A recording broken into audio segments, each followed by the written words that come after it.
오늘 명절 끝에 우리가 맞이하는 이 주일, 우리에게 주님이 주시는 말씀은 마태복음 12장 38절에서 45절까지의 말씀입니다. 지금 바리새인과 서기관들이 이렇게 지금 표적을 구하는 거잖아요. 그런데 우리가 정말 하나님을 믿는 하나님의 자녀들로서 우리의 진정한 표적이 무엇인가를 알고 믿는 자들, 이것이 정확하지 않으면 언제든지 무너질 수 있고 정말 멸망할 수밖에 없는 엄청난 이게 표적입니다. 표적. 내가 표적을 지금 무엇에 두고 있는가? 내 표적은 과연 무엇인가? 어떤 사람은 내 자녀가 성공하는 게 표적이 될 수가 있어요. 내 남편이 사업에 성공을 하는 거. 나는 정말 아파트 몇 평짜리를 내가 사는 거. 여러 이런 표적들을 가지고 나아가고 그것을 향해서 가는 자들이 있는데, 오늘 우리 예수님께서 너희들의 표적은 과연 무엇이냐? 이걸 정확히 이게 알아야 되고 흔들려서는 안 되는 거예요. 이것만 우리가 흔들리지 않고 정확히 붙잡고 있다면 우리는 이 세상에서 우리가 하나님 나라에 가기까지 어떤 일을 만나도 그 순간순간에 그 표적을 다시 생각하면서 우리는 일어날 수 있고 흔들리지 않을 수가 있는 것입니다. 예수님 그 당시에 살아계실 때 주님의 이제 하나님의 일을 하시잖아요. 공생애라고 그러는데, 하나님의 일을 하시는 그 시대에는 어땠냐면 예수님이 하나님의 일을 하시니까 사람들에게 관심을 살 수밖에 없는 거예요. 그래서 우리 하나님이 우리 예수님이 어디를 가도 사람으로 인산인해를 이루는 거예요. 왜? 사람이 할 수 없는 것을 이 예수님은 하시니까. 그러니까 사람들의 관심과 이 표적이 될 수밖에 없는 거예요. 그런데 오늘 본문에 나오는 이 서기관과 바리새인들, 이들조차도 지금 예수님에게 와서 뭐라고 해요? 우리에게 표적을 보여달라. 당신이 진짜 메시아인지 표적을 우리에게 보이라 라는 거예요. 그런데 우리 예수님은 우리 지금 여기서 나오는 이 서기관은 이 바리새인들하고는 또 다릅니다. 결이. 이 바리새인은 율법에 강하고 그냥 일반적인 그냥 그런 한 무리예요. 그런데 이 서기관이다 하면은 이 사람들은 아주 율법을 다루는 자들이고 또 그 시대 사회를 주도하는 그런 인물이 서기관입니다. 그래서 이들은 아주 자기들이 최고고 무엇이든지 자기들이 주관을 하는 이러한 위치에 있는 자들이 서기관이었어요. 그렇기 때문에 이들은 자기들이 이렇게 딱딱 틀을 정해놓고 그게 아니면 믿으려고 하지는 않습니다. 근데 이들이 지금 표적을 보여달라 예수님 앞에 와서 이러는 거예요. 그런데 그 당시 이 예수님이 하신 그 일이 이 사람들에게 너무나 그런 그 확실한 하나님의 하시는 일이기 때문에 온갖 이 관심이 있을 수밖에 없죠. 그렇기 때문에 이 서기관이나 바리새인들도 그냥 지나갈 수 없었던 거예요. 그래가지고 와서 예수님에게 정말 이 예수가 하나님이 보내신 메시아인가 이 관심을 지금 보이는 겁니다. 그래서 예수님에게 물을 때 예수님이 어떻게 대답을 하십니까? 보세요. 예수님은 첫 번째 뭐라고 그래요? 악하고 음란한 세대라고 그들을 책망을 합니다. 이 성경을 보면 단지 그들만 이런 표적을 구한 건 아니에요. 보면 그 앞장, 우리가 12장을 봤는데 11장에 보면은 세례 요한이 지금 그 감옥에 갇혀 있을 때입니다. 그러니까 예수님이 그런 행적을 이렇게 하고 다니시는데도 예수님을 지금 만나볼 수가 없는 이런 입장이에요. 그렇기 때문에 자기 제자들을 보냅니다. 얘들아, 예수님에게 가서 정말 그 오실 메시아가 당신인가 하고 좀 가서 물어보고 와라 하고 제자들을 보내는 거예요. 그러니까 이건 뭐예요? 이것도 역시 뭔가 표적을 구하는 것과 맥이 통하는 거죠. 그런데 이 마태복음 11장에서 이렇게 지금 이 요한이, 세례 요한이 이렇게 제자들을 보냈는데, 예수님은 뭐라고 대답을 합니까? 너희가 듣고 본 것을 요한에게 가서 말하되 죽은 자가 살아나며 가난한 자에게 복음이 전파된다고 하라. 아까 서기관과 바리새인들이 물을 때는 어떻게 했어요? 악하고 음란한 세대라고 엄청난 책망을 합니다. 그런데 지금 요한의 제자들이 와서 이 질문을 할 때는 지금 완전히 달라졌어요. 너희가 듣고 본 것을 요한에게 가서 알되 죽은 자가 살아나고 가난한 자에게 복음이 전파된다 하라. 이 구약에 나온 이런 일들을 막 얘기를 하면서 아주 다정하게 지금 이렇게 대답을 해주고 있는 거예요. 그리고 나서 이제 그 제자들이 간 뒤에 사람들에게 예수님이 뭐라고 합니까? 이 세례 요한에 대해서 아주 극찬을 합니다. 여자에게서 난 자 중에 이만한 자가 없다. 우리 사람은 누구나 여자에게서 태어납니다. 그렇죠? 그렇기 때문에 여자에게서 난 자 중에 최고다 하는 말은 최고의 극찬입니다. 세례 요한을 지금 이렇게 예수님이 지금 설명을 하고 있어요. 표적을 구하는 건 똑같았지만 이 서기관들이 묻는 이 질문은 이 표적을 구하는 그 이유와 방식이 달랐습니다. 예수님은 그냥 아무 이유 없이 대화를 내는 게 아니에요. 세례 요한이 묻는 그 질문과 이 서기관이 묻는 이 질문은 결이 다른 거예요. 아주 하는 묻는 이유, 묻는 방식 이 자체가 예수님에게 지금 예수님의 마음을 아주 그냥 진노할 수밖에 없이 만드는, 분노하게 만드는 이러한 자들이었습니다. 왜 그럴까요? 이들은 지금 11장, 10장 쭉 이 전에 보게 되면 예수님이 많은 기적을 행하잖아요. 귀신이 들려서 말을 못하고 보지 못하는 이런 귀신을 조금 전에도 예수님이 고쳐놓으셨어요. 그랬는데 그것을 보고도 이들은 믿지 않는 거예요. 우리에게 진짜 표적을 보여줘라.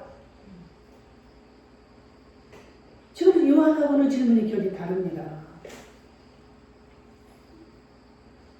이들은 그런 표적을 많이 봤지만 자기들은 그걸로는 믿을 수가 없다는 거예요.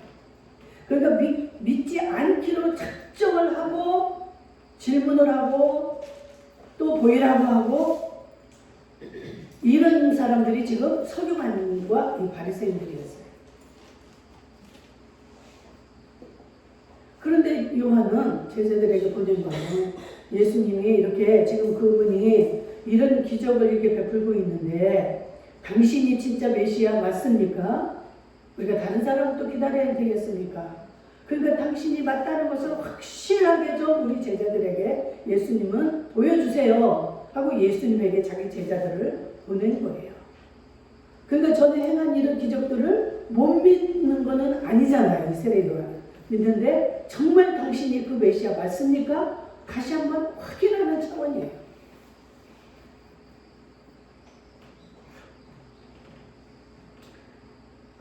정말 이 본문에 전에 일어난 사건들이 보면 그렇게 귀신 들린 자를 하나님이 예수님이 고쳐주고 그럴 때 이들은 뭐라고 해요? 그 귀신의 왕 바알세불의 힘을 입어서 예수가 지금 이렇게 하고 있는 것이다. 예수님이 하신 일을 갖다가 뭐라고 그래요? 예수님이 지금 귀신에 들려서 귀신 중에 왕 귀신이 들려서 그 왕의 귀신 왕의 힘을 빌려서 이렇게 지금 이런 기적을 행하고 있다. 그러니까 예수님이 또 설명을 해주잖아요. 귀신이 귀신들끼리 이렇게 서로 싸운다면 그 나라가 어떻게 되겠느냐? 망하지 않겠느냐? 그러나 나는 그 강한 것들을 다 이 물리쳐야만이 그 중에 왕이 되듯이 그 제일 왕인 것처럼 이 예수님은 그 귀신들, 왕이 됐든 누가 됐든 그들을 다 이미 제압하고 나는 그 위에서 정말 이 모든 일을 행하는 것이다. 그 귀신에 걸린 것이 아니다. 그래서 그들이 서기관이 자기들을 설득할 그런 표정을 보여달라고 할 때 예수님은 보여주시지 않습니다. 하면서 오늘 본문에 뭐라고 대답을 합니까? 나는 요나의 표적밖에는 보여줄 게 없다. 요나가 하나님의 명령을 어기고 그랬을 때 물고기 뱃속에 들어가서 3일 동안을 거기서 있다가 3일 만에 다시 살아납니다. 그렇듯이 나는 그 표적밖에 보일 게 없다. 이 말이 뭔 말이냐면 예수님은 지금 당신이 지금 살아있을 이때는 이게 일어난 일도 아니에요. 구약에 나온 이 이야기입니다. 그런데 그 말은 자기가 이제 죽어서 우리의 모든 죄악을 다 담당하고 실제로 십자가에 달려 죽어서 3일 동안 무덤에 들어갔다가 다시 3일 만에 부활하는 이 표적밖에 보여줄 게 없다. 이 말이 뭐예요? 예수님이 그 안에 어떤 일을 하고 기적을 행하고 있다 할지라도 저들은 믿지 않는다는 겁니다. 실제로 여러분들 그 사건을 아시잖아요. 부자와 거지 나사로. 정말 부자도 죽고 거지 나사로도 죽어서 이제 하늘나라에 갔는데 부자는 지옥에 떨어져 있고 거지 나사로는 아브라함의 품에 안겨 있는 거예요.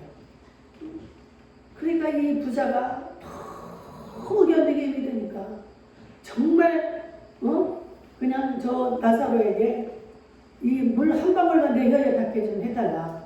해도 안 되는 거예요. 그러면서 그러면 이 나사로를 세상으로 좀 내보내서 자기의 사랑하는 형제들에게 이 사실을 좀 전해달라. 내 형제들만큼은 이곳에 오지 않도록. 그랬잖아요. 근데 그때 뭐라고 합니까 예수님이? 네 마음은 알겠다만 의역을 하면 그래요. 네 마음은 알겠다마는 그들은 이 사실을 가서 전해도 절대로 믿지 않는다 이 말이에요. 죽은 자가 다시 살아나서 가서 나 죽었는데 이렇게 하나님 은혜로 살아났어 하고 가서 이야기를 해도 그것을 안 믿는다는 거예요. 안 믿는 자들은 절대로 안 믿습니다. 왜? 자기 마음에 마음을 딱 닫고 절대로 나는 그것을 내가 용납을 못해. 나는 못 믿어. 그래서 자기가 생각하는 어떤 표적, 어떤 그냥 막 기적, 이것을 행해야만이 나는 그 예수를 예수라고 믿을 수 있어. 참 골치 아파요. 골치 아파. 그래서 고집세고 이런 사람들이 참 구원에 이르기가 힘들어. 그냥 누가 내 사랑하는 자, 정말로 나를 아끼는 자가 말을 하면 그 말을 좀 믿어주는 게 이 마음을 좀 부드럽게 하면 자기도 좋고 얼마나 많은 것을 얻습니까? 그러니까 예수님은 이미 이들의 마음을 아는 거예요. 내가 앞으로도 많은 기적을 하겠지만 절대로 너희들한테 그런 기적을 너희들에게 보여주지 않겠다. 그러면서 자기가 십자가를 지고 3일 만에 부활할 것, 내가 보여줄 건 이거밖에 없다. 이 말이 뭡니까? 내가 죽어서 부활하고 나면 그때 가서는 너희들이 부인을 못할 것이다 이 말이에요. 그것만큼은 너희들이 부인하지 못할 것이다. 내가 보일 거는 그거밖에 없다. 그 안에 내가 무슨 어떤 기적을 행하지 못할 것이다가 아니라 나는 너희들에게 보일 거는 그거밖에 없다. 그걸 보고 너희들은 믿으라 이 말입니다. 그들은 아마 예수님이 돌아가시고 3일 만에 부활했을 때도 그것을 믿지 않았을 것 같아요. 정말 안타까운 일이죠. 정말 우리는 이 가장 기본적인 이 십자가와 부활, 이것을 믿으셔야 됩니다. 이 표적을 구하셔야 돼요.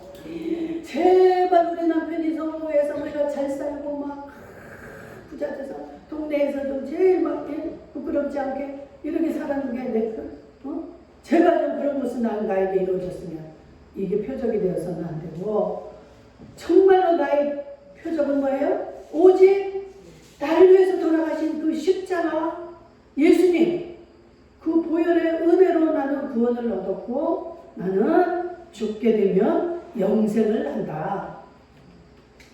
이 표적이 여러분에게 항상 있어야 된다는, 이게 흔들리지 말아야 된다는. 아멘? 아멘. 이것만 있으면 여러분들이 어떤 힘든 상황에서 나는 죽게 되면 정말로 새 하늘나라, 그 하나님의 나라, 그 영원히 죽지 않는 나라, 영원히 아름다운 그 나라, 눈물도 슬픔도 고통도 질병도 없는, 생각만 해도 막 그 기쁨이 넘치기 때문에 이 확신이 있는 자들은요, 어떤 상황 속에서도 낙심하지 않습니다. 잠깐 우리가 자녀들이 어떻게 잘못됐다거나 내 사업이 잘못됐다거나 막 이런 상황에서 잠깐 마음이 아프고 정말 인간적인 그런 마음이 우리가 흔들릴 수는 있지만, 우리는 주님을 바라볼 때 정말로 나에게 막 그 아파트가 이제 뭐 이번에 꼭 돼야 되는데 이런 목표가 아니라, 정말 내가 갈 곳은 이제 하늘나라, 저 영생의 생명의 나라, 그것을 붙잡을 때 어때요? 이 세상에 있는 동안 나에게 일어나는 이 모든 일들은 다 지나가는 거예요. 다 지나가는 거예요. 절대로 여기에 매이시면 이게 마귀에게 우리가 속는 거예요. 특별히 여러분들이 자녀들에게 얼마나 많이 이렇게 매입니까? 왜? 내가 낳아서 내가 정말 손수 그냥 다 진을 빼서 다 키운 자식이기 때문에 여러분들이 속을 새기고 내 뜻에 맞지 않을 때 얼마나 실망을 하고, 그런데 여러분, 다 이거는 뭐예요? 하나님이 잠깐 나에게 맡겨주신 것들이에요.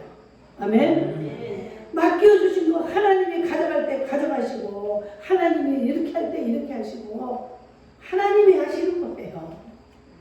아멘. 아멘. 절대 매이지 않기를 주의 이름으로 축복합니다. 아멘. 저도 너무 많이 속았어요. 너무 많이 속았어요. 막 기대를 해보고, 저 자식이 크면 어떻게 하겠지. 그런데 그대로 되지 않아. 우리 형제들의 자녀들을 볼 때도 절대 그렇게 되지 않아. 그래가지고 막 후회를 해요. 기대가 컸으면 큰 만큼 장경동 목사님이 그거 하나는 아주 명언이에요. 자식들에게 기대가 크면 클수록 실망이 그대로 크다. 어디 가나 그 말을 하시더라고요. 절대 자녀들은 우리의 기대할 게 아니고 정말 내가 할 수 있는 것만 해주는 거예요. 내가 능력이 되면 능력을 해주는 거고, 안 되면 어쩔 수 없는 거예요. 하나님 그렇게 안 되게 하시는데 어떻게 내가 없는 것을 가지고 합니까? 뭐 도적질을 해서 그렇게 하는 거 하나님 기뻐하시겠어요? 안 되면 못 하는 거예요. 이 교회에서도 마찬가지입니다. 여러분들이 능력껏 하는 거예요. 안 되면 안 하시면 되는 거예요. 아멘? 절대 편안하게 예수를 믿어야지. 나는 없는데, 나는 늙었는데, 이렇게 매일 필요가 없다는 얘기예요.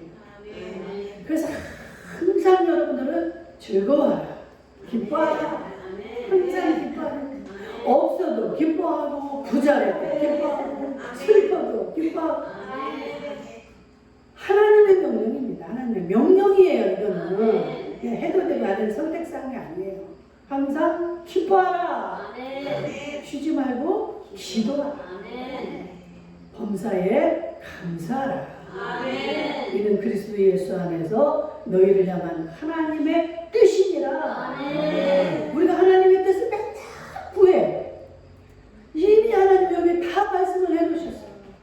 이거야 이거 항상 기뻐하고 쉬지 말고 기도하고 감사해 감사. 이게 내 뜻이야 라고 이렇게 대사님께서 정확하게 해놨건만 그냥 맨날 하나님의 뜻을 구해. 하나님 뜻이 뭡니까? 야 이놈아 고민할 거 없어. 너 기뻐해. 아멘. 그러면 마음이 기뻐져야 될 줄 믿습니다. 아멘. 하나님의 마음을 알면 막 기뻐야 되잖아요. 아멘. 하나님 너 이거 오늘 여기까지 이거 안 하면 안 돼. 사람처럼 이런 게 아니에요. 우리 하나님. 그냥 안 되면 안 된 대로 기뻐해. 아멘. 응? 뭐가 차고 넘쳐서 그러면 그냥 기뻐해. 아멘. 아파도 그래서 아픔 속에서도 즐거워하셔야 돼. 우리 김범용 권사님 정말 믿음이 있기 때문에 저 아픔 속에서도 그냥 기뻐하시고 평안하신 것을 볼 때 참 믿음이 최고다라는 생각이 들어요. 하나님을 진짜 믿고 하나님을 아는 자들은 그냥 기뻐하는 거예요. 아멘. 아니 그만큼 살았으면 됐지. 하나님이 부르면 가는 거지. 뭘 그렇게 더 살려고 그냥 이 좋은 약 저 좋은 약이야 뭐 자식들 귀찮게 하고 힘들게 하고 이럴 필요 없어. 그냥 어디가 아프면 내가 거기다 대고 손 놓고 기도하는 거야. 하나님 정말 하나님 여기가 지금 아픈데 아프지 않게 좀 해주세요. 여러분들이 구하세요 그냥. 그래서 안 되면 그냥 하나님 감사합니다. 사도 바울이 그랬잖아. 그렇게 하나님을 위해서 일하고 하는 자에게도 하나님은 고통을 주시는데 왜 고통을 주실까? 다 이유가 있는 거예요. 여러분들이 빨리 죽어야 되는데 안 죽어. 그래서 막 병상에서 자식들을 힘들게 하는 거야. 우리는 그런 막 마음이 그렇잖아. 아우 내가 빨리 죽어야 되는데. 이것도 하나님 뜻이 아니에요. 그 아픈 그 힘든 기간을 통해서 하나님이 하실 일이 있는 거예요. 아멘. 자녀에게 뭔가를 가르치고 자녀에게 복을 주기 위해서 또한 그런 어려움도 거치게 하는 줄로 믿습니다. 아멘. 저는 그런 걸 참 많이 봤어요. 아우 저 부모님 진짜 빨리 돌아갔으면 좋겠다. 저 자녀가 얼마나 힘들을까. 그것도 우리의 생각이야. 우리의 쓸데없는 우리의 생각이에요. 아니 다 하나님이 하시는 일을 지가 왜 걱정이야. 지가 왜 간섭이고.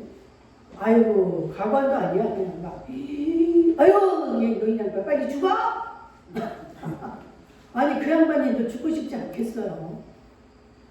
근데 하나님은 어떠한 것도 다 합력해서 선을 이루게 하시는 분입니다. 아멘. 로마서 8장 28절. 제가 제 의견을 이야기하는 게 아니에요. 하나님의 말씀하신 걸 가지고 지금 여러분들에게 전하는 겁니다. 아멘. 아멘. 다 합력해서 어떠한 것도 쓸모없는 게 없다는 거예요. 하나님 안에서. 아멘. 아우 저런 인간은 차라리 없는 게 낫지. 아우 우리 교회 차라리 안 나왔으면 좋겠어. 하나님의 마음을 모르는 소리예요. 정말 우리는 정말 이 하나님의 마음을 알고 정말 우리가 구해야 될 이 표적은 예수님. 그 예수님으로 내 마음을 채우는 거예요. 아멘. 우리는 마음을 비우라고 하잖아요. 비워야 예수님이 들어올 수가 있는 거예요. 그런데 우리가 여기 본문에 나오는 그 귀신을 내쫓아주니까 어떻게 했어요? 깨끗하게 비워 있었잖아요. 거기에다 뭘 채우지를 않으니까 그 나간 귀신이 돌아다니다가 어디 갈 데가 없는 거야. 그래서 다시 거기나 좀 한번 가볼까 해서 가보니까 깨끗하게 비우고 청소가 돼 있어요. 그러니까 얼씨구나 얘들아 이리와 해가지고 악한 귀신 7을 데리고 들어가는 거예요. 그러니까 귀신 하나 들렸을 때 상황보다 상황이 더 악하게 되었더라. 우리가 이렇게 말씀을 듣고 이렇게 하면서 우리가 마음을 비우잖아요. 더러운 것들도 빼내버리고 진짜 내가 이렇게 살면 안 되겠다. 그냥 이 마음만 회개하고 마음만 비워서는 안 된다는 거예요. 거기에다가 예수님으로 채워야 된다는 거예요. 아멘. 다른 것들이 들어올 수가 없이 채워야 돼. 비운다는 건 채우기 위해서 비우는 거지. 그냥 비우는 걸로만 끝나면 이거는 종교적인 행사로밖에 안 되는 거예요. 종교적인 그냥 신념으로 내가 예수를 믿는 거예요. 그러면은 귀신들이 얼씨구나 하고 들어와서 우리를 주장합니다. 야, 너 이렇게 해? 이러면 형식과 이런 외형에 우리가 처하게 되는 겁니다. 그냥 우리는 주님으로만 채워야 돼. 주님으로. 꼭 빈틈없이 주님으로 채우시길 축복합니다. 우리가 누구를 좋아해도 적당히 좋아하고 그 빈 공간이 있으면 자꾸만 다른 것들이 또 들어와요. 다른 사람들이. 그래서 내 사랑하는 자를 그냥 꼭꼭 채워가지고 견눈질도 못하고 하지 말고 그냥 어떤 것도 들어오지 못하도록 이렇게 채워야 될 줄로 믿습니다. 우리가 해야 할 일은, 우리가 구해야 할 표적은 뭐예요? 예수 그리스도. 주님의 그 십자가를 믿고 주님의 그 부활하심이 나는 최고로 믿어지는 이게 표적이에요. 절대 다른 게 표적이 돼서는 안 됩니다. 응? 야, 저기 어디 가면 이 병 다 고친대. 거기 가보자. 이런 거 보지 말라는 거예요. 물론 그런 걸 보면서 우리 진짜 하나님 살아계시지. 정말 하나님 필요할 때 하시는 거예요. 그것을 믿고 그냥 그것을 나는 어떤 게 있어야 돼? 예수님의 십자가와 부활. 그 부활하신 큰 것만 함께 하면 된다 이 말이에요. 그냥 부산에 있는데 부산까지 쫓아가서 그분을 만나야 되고 나 가서 기도를 받아야 되고 여러분들 가서 그게 기도 받으면 그게 이루어집니까? 내 병이 낫습니까? 나를 속이는 마귀의 속임이에요. 여러분들의 마음속에 오직 주님의 십자가와 부활 이것만이 여러분의 표적이 되시기를 주님의 이름으로 축복합니다. 네.